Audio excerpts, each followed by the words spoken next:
Mummy जी, आप जब तक मुझे बताएंगी नहीं हुआ क्या है, आपका मुंह क्यों चढ़ा हुआ है मुझे नहीं समझ आएगा। आखिर 1 हफ्ते से देख रही हूं, अब नहीं सहन हो रहा है। मुझसे ऐसी क्या गलती हो गई है?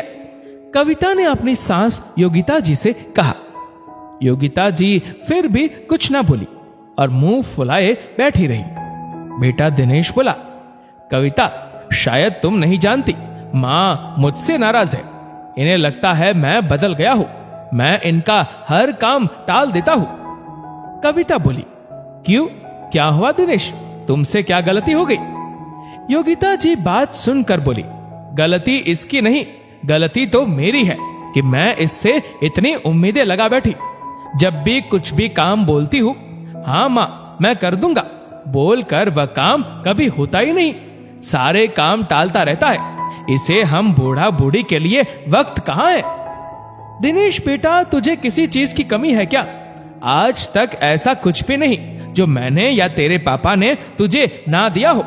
जब तू छोटा था तब क्या क्या सपने संजोए थे मैंने, तुझे बड़े अरमानों से पाला पोसा, मगर अब शादी के बाद तू हमारा पहले वाला दिनेश नहीं रहा है। तू बस अपने कामों में ही व्यस्त रहता है। एक ही बेटा है तू हमारा, अगर तू भी ऐसा व्यवहार करेगा तो हम दोनों बूढ़ा बूढ़ी इस उम्र में कहां जाएंगे? दिनेश योगिता जी और शंभुनाथ जी का इकलौता बेटा था। योगिता जी शुरुआत से ही पति शंभुनाथ जी पर निर्भर रही, मगर अब जब पति की उम्र हो जाने की वजह से उनसे ज्यादा काम नहीं होता था, इसलिए वे बेटे दिनेश पर आधारित रहने लगे। दिनेश भी सुबह 10 बजे ऑफिस के लिए निकलता था तो आते आते रात के 9 बज जाते थे, जिस वजह से वह अपनी मां का काम नहीं कर पाता था। पूरे सप्ताह में एक रविवार ही मिलता था, मगर दिनेश उस दिन भी ऑफिस की ऑनलाइन मीटिंग्स में व्यस्त रहता था। योगिता जी अब आए दिन गुस्सा होने लगी थी, क्योंकि उन्हें लगने लगा था कि उनका बेटा शादी के बाद बदल चुका है। दिनेश बोला, माँ मैंने कब ऐसा कहा कि आपने मुझे बड़ा करने में कुछ कमी रखी है? हाँ, मैं व्यस्त रहता हूँ, जिस वजह से आपके काम करना भूल जाता हूँ, बस इतनी सी बात है। और आप बात को कहां से कहां ले जा रही है, और हर बात को मेरी शादी से मत जोड़िए। मैं शादी के पहले भी भुलक्कड़ था, आप अच्छे से जानती है, और मैं ऑफिस के बाद कुछ काम पहले भी नहीं करता था और आज भी नहीं कर पाता हूँ, आप जानती है, मगर आप हर बात में मेरी शादी को बीच में ले आती है। सच ही तो कह रहा था दिनेश। जब से दिनेश की शादी हुई है, योगिता जी का मुंह ज्यादातर चढ़ा हुआ ही रहता है, और उनका कुछ भी काम ना होने पर वह सारा ठीकरा दिनेश की शादी पर फोड़ती है और कहती है, तू शादी के बाद बदल गया है। कविता बोली, दिनेश आप शांत हो जाइए। माँ, ऐसा क्या काम है जो दिनेश कर सकता है और मैं नहीं? सच कहूं तो आपने मुझे बस रसोई और घर के कामों के लिए समझ रखा है। मैं भी तो पढ़ी लिखी आज के जमाने की लड़की हूं।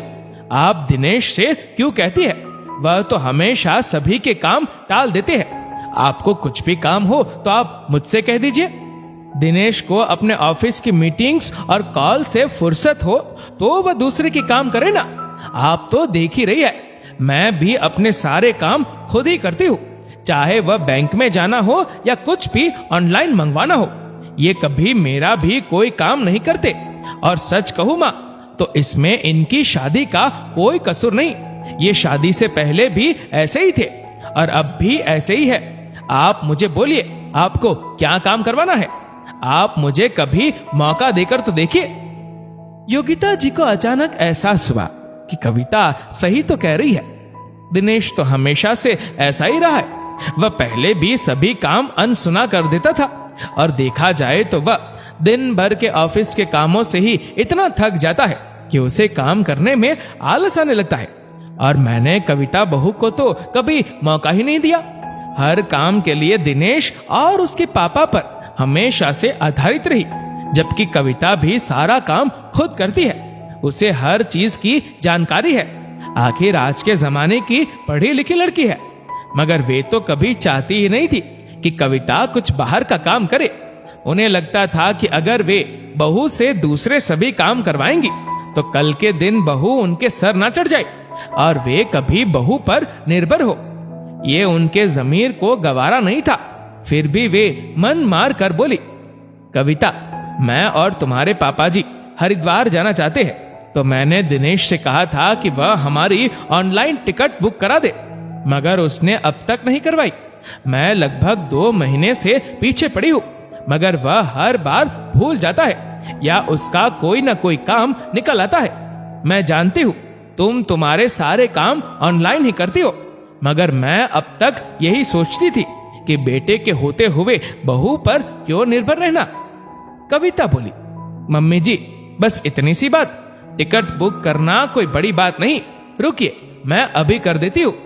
बोलकर कविता ने अपना मोबाइल निकाला और 1 हफ्ते बाद की टिकट बुक कर दी और बोली, देखिए कितना आसान काम है, आपने मुझे कहा होता तो मैंने कब से टिकट बुक करवा दी होती। योगिता जी मन में सब कुछ जानती थी कि कविता को भी सब जानकारी है, मगर फिर भी वह उससे मदद लेना नहीं चाहती थी। उन्हें बहू में कभी बेटी दिखाई नहीं दी थी। यही वजह थी कि वह कभी कविता को कुछ भी बताना जरूरी नहीं समझती थी। योगिता जी खुश हो गई, मगर 2 दिन बाद ही उनके पति शंभुनाथ जी की तबीयत अचानक खराब हो गई। उन्हें सांस लेने में दिक्कत हो रही थी।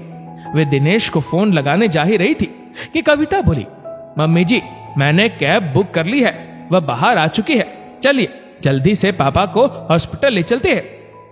हॉस्पिटल पहुंचते ही डॉक्टर ने उन्हें तुरंत एडमिट कर दिया और ऑक्सीजन मास्क लगा दिया। अब पापा जी की हालत में काफी सुधार था।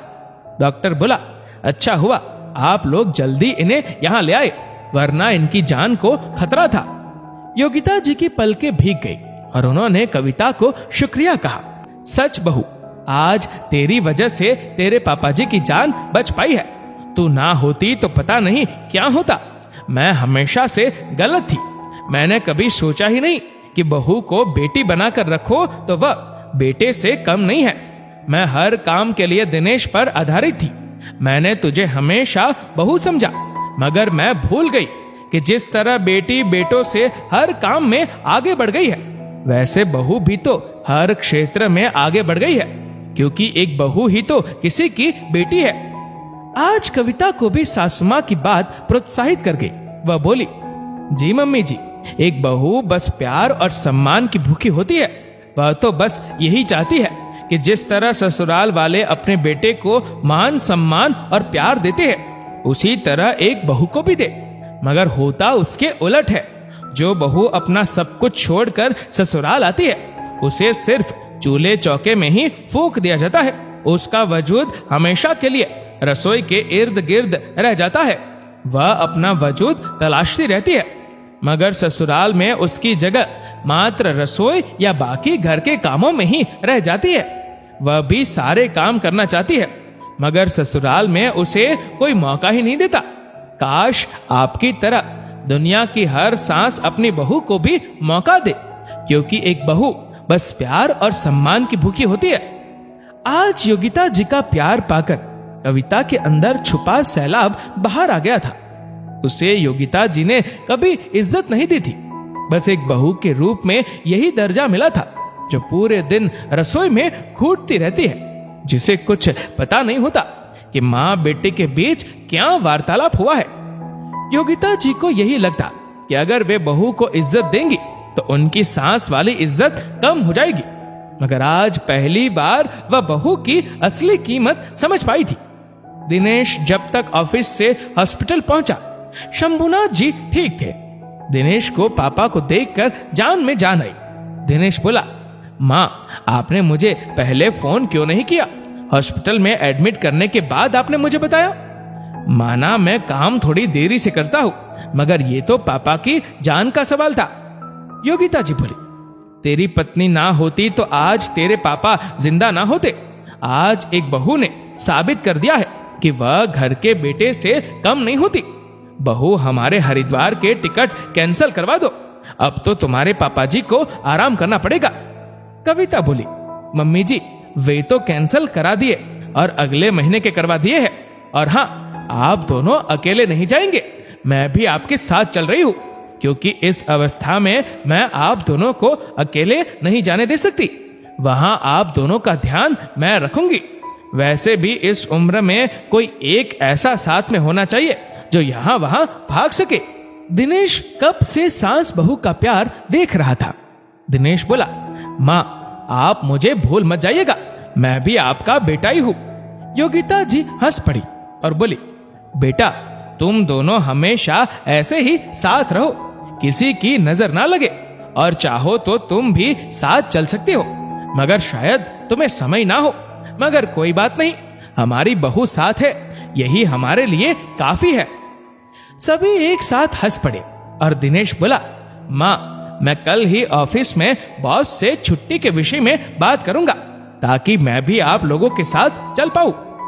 दोस्तों, यदि बहू को बेटी बनाकर रखा जाए तो वह सास ससुर का बुढ़ापा सवार देती है, क्योंकि एक बेटा तो रोज कमाने निकल पड़ता है, मगर पीछे से जो सास ससुर का पूरा ध्यान रखती है वह एक बहू ही होती है।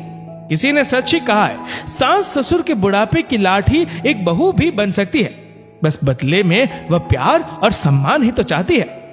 दोस्तों, बहुओं को जितना हो सके उतना प्यार दे, ताकि वे भी अपने सास ससुर को अपने माता पिता समझे। दोस्तों, इस वीडियो को लेकर आपकी क्या राय है, नीचे कमेंट करके जरूर बताएगा। और अगर आपको वीडियो अच्छा लगा हो तो इस वीडियो को लाइक करेगा, शेयर करेगा ज्यादा से ज्यादा लोगों तक। और ऐसे ही और भी इंस्पिरेशनल वीडियोस को यूट्यूब पर देखने के लिए नीचे कमेंट सेक्शन में लिंक दी गई है, जिसके ऊपर क्लिक करके हमारे चैनल को आप सब्सक्राइब करें और बेल आइकन दबाएं, ताकि हमारे हर लेटेस्ट वीडियो की अपडेट आपको मिलती रहे सबसे पहले। और हाँ, फेसबुक पर फॉलो करना मत भूलना। धन्यवाद।